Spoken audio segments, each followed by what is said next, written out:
നമുക്കഭയം ദൈവമത്രേ, മനുഷ്യഭയം വേണ്ടിനിയും. നമുക്കഭയം ദൈവമത്രേ, മനുഷ്യഭയം വേണ്ടിനിയും. നന്മ ചെയ്തു നാട്ടിൽ പാർക്കും നമുക്കു ദൈവ സേവ ചെയ്യാം. നന്മ ചെയ്തു നാട്ടിൽ പാർക്കും നമുക്കു ദൈവ സേവ ചെയ്യാം. ആശ്രയിക്കാം അവനിൽ മാത്രം, ആഗ്രഹങ്ങൾ തരുമവൻ. ആശ്രയിക്കാം അവനിൽ മാത്രം, ആഗ്രഹങ്ങൾ തരുമവൻ. നമുക്കഭയം ദൈവമത്രേ, മനുഷ്യഭയം വേണ്ടിനിയും. നമുക്കഭയം ദൈവമത്രേ, മനുഷ്യഭയം വേണ്ടിനിയും. ദൈവത്തിൻ്റെ നാമം മഹിമപ്പെടുമാറാകട്ടെ. പ്രഭാതത്തിൽ വീണ്ടും ദൈവവചനമായിട്ട് അടുത്ത് വരുവാൻ ദൈവം ഒരുക്കി തന്ന വിലപ്പെട്ട അവസരത്തെ ഓർത്ത് ദൈവത്തെ സ്തുതിക്കുകയാണ്. ജീവിതത്തിൽ നന്മ പ്രവർത്തിക്കുക എന്ന് പറയുന്നത് ഏത് മനുഷ്യൻ്റെയും ജീവിതത്തിൽ ഒരു അനുഗ്രഹം തന്നെയാണ്. എന്നാൽ അതെല്ലാവർക്കും ആ നന്മ പ്രവർത്തിക്കാൻ സാധ്യമാകുകയില്ല എന്നും കൂടെ നാം അറിഞ്ഞിരിക്കേണ്ടത് ആവശ്യമാണ്. റോമാലേഖനം 2-ാം അധ്യായത്തിൽ ഇപ്രകാരം പറയുന്നുണ്ട്: നന്മ പ്രവർത്തിക്കുന്ന ഏവനും മഹത്വവും മാനവും സമാധാനവും ലഭിക്കും. ഒരു വ്യക്തിക്ക് നന്മ പ്രവർത്തിക്കാൻ പ്രേരണ ലഭിക്കുന്നത് ദൈവത്തിൻ്റെ സ്നേഹം ഉള്ളിൽ ഉള്ളതിനാലാണ്.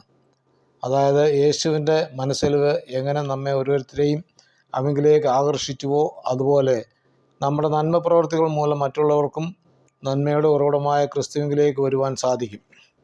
ചാരിറ്റി പ്രവർത്തനങ്ങൾ അതിന് നല്ലൊരു ഉദാഹരണമാണ്. എന്നാൽ പലരും ഈ പ്രവർത്തനത്തെ ദുർവിനിയോഗം ചെയ്തിട്ടുള്ളതിനാൽ പലർക്കും ഇങ്ങനെയുള്ള പ്രവർത്തനങ്ങളിൽ താല്പര്യക്കുറവ് ഉണ്ടാകാറുണ്ട്. 37-ാം സങ്കീർത്തനത്തിൽ പറയുന്നു: യഹോവയിൽ ആശ്രയിച്ച് നന്മ ചെയ്യുക, ദേശത്ത് പാർത്ത് വിശ്വസ്തത ആചരിക്കുക. നന്മ ചെയ്യുന്നതിൽ ഓരോരുത്തരും വിശ്വസ്തരായിരിക്കണം. റോമാലേഖനം 2-ാം അധ്യായം അതിൻ്റെ 10-ാം വാക്യത്തിൽ പറയുന്നത് നന്മ പ്രവർത്തിക്കുന്ന ഏവനും മഹത്വവും മാനവും സമാധാനവും ലഭിക്കും എന്നാണ്. അതോടൊപ്പം മറ്റൊരു വശം കൂടി ഇതിനുണ്ട്. നന്മയുടെ മറുവശം എന്ന് പറയുന്നത് തിന്മയാണ്. ഈ അധ്യായത്തിൽ തന്നെ പറയുന്നത് തിന്മ പ്രവർത്തിക്കുന്ന ഏത് മനുഷ്യാത്മാവിനും കഷ്ടവും സങ്കടവും വരുമെന്നാണ്. ഒരുവൻ്റെ ഉയർച്ച കണ്ട് അസൂയ പൂണ്ട് അവരെ ദ്രോഹിക്കാൻ തക്കവണ്ണം ദുർമന്ത്രവാദങ്ങളും അതല്ലെങ്കിൽ മറ്റ് പല വിധത്തിലുള്ള ദ്രോഹങ്ങളും ചെയ്യുവാൻ തുനിയുന്നതിൻ്റെ കാരണം അങ്ങനെയുള്ളവരിൽ ദൈവത്തിൻ്റെ സ്നേഹം കുടികൊള്ളുന്നില്ല. സാത്താൻ്റെ ചിന്തകളാൽ അവർ നിറഞ്ഞ് തിന്മ പ്രവർത്തിച്ച് അവരില്ലായ്മ ചെയ്യുവാൻ തുനിയും.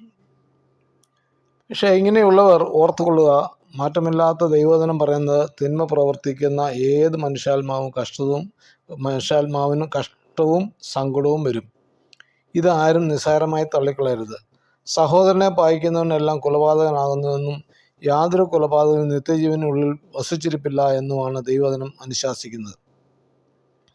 യേശു ദൈവപുത്രനെന്ന് സ്വീകരിക്കുന്നവനിൽ ദൈവവും അവൻ ദൈവത്തിലും വസിക്കുന്നു. ദൈവം സ്നേഹം തന്നെയാകുന്നു. ആ സ്നേഹത്തിൽ വസിക്കുന്നു എന്ന് പറഞ്ഞാൽ ദൈവത്തിൽ വസിക്കുന്നു, ദൈവം അവനിലും വസിക്കുന്നു. ഒരുവൻ കണ്ടിട്ടുള്ള സഹോദരനെ